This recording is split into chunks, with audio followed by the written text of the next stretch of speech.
Input 110, 120, VAC versus 220, 240 VAC. When preparing to install a power supply unit, the most critical step occurs before you even turn the computer on. You must ensure the power supply is configured to handle the electrical voltage coming out of the wall outlet. If you get this wrong, you risk the computer failing to start or causing a catastrophic electrical failure that destroys the power supply and other internal components. Understanding the two main voltage standards. Electricity is delivered differently depending on where you are in the world. A technician will primarily deal with two standards. 110 to 120 volts, AC, this is the standard for North America, including the United States and Canada. If you are working in an office in New York or a home in Toronto, the electricity coming from the wall is alternating current at approximately 120 volts.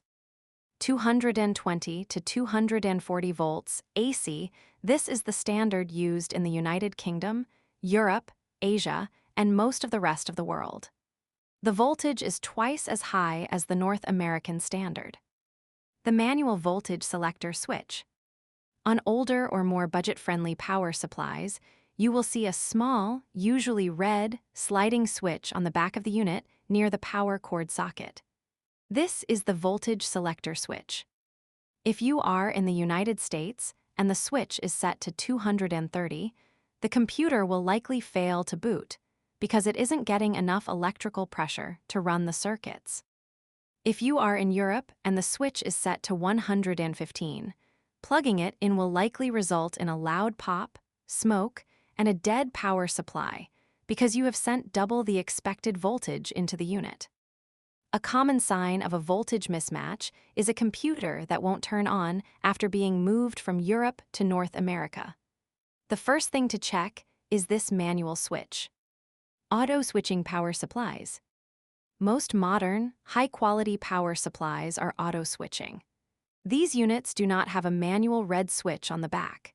Instead, they contain internal circuitry that senses the incoming voltage and automatically adjusts itself to handle anything from 100 to 240 volts. This is a major convenience for international travelers. If you have an auto-switching unit, you can take your computer from New York to London, and all you need is a different physical plug adapter for the wall. The power supply handles the electrical conversion internally without any manual intervention. Practical installation steps. When you are installing a power supply, follow this logic. Step 1. Identify the region. Determine the voltage of the local power grid.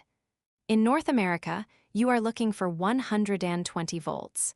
In Europe or Asia, you are looking for 240 volts. Step 2. Check for a switch. Examine the back of the unit.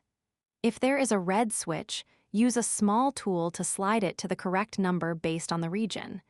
If there is no switch, verify in the documentation that it is an auto-switching unit. Step 3. Connect the power cord only after the voltage is verified. Should you connect the power cord and flip the main power toggle to the on position. Safety and troubleshooting. A computer that was working fine but now smells like burnt electronics or won't start after a trip abroad is almost always a victim of a voltage mismatch. Technicians should also be aware that even if a power supply is set correctly, it may fail if it is plugged into an unstable power source.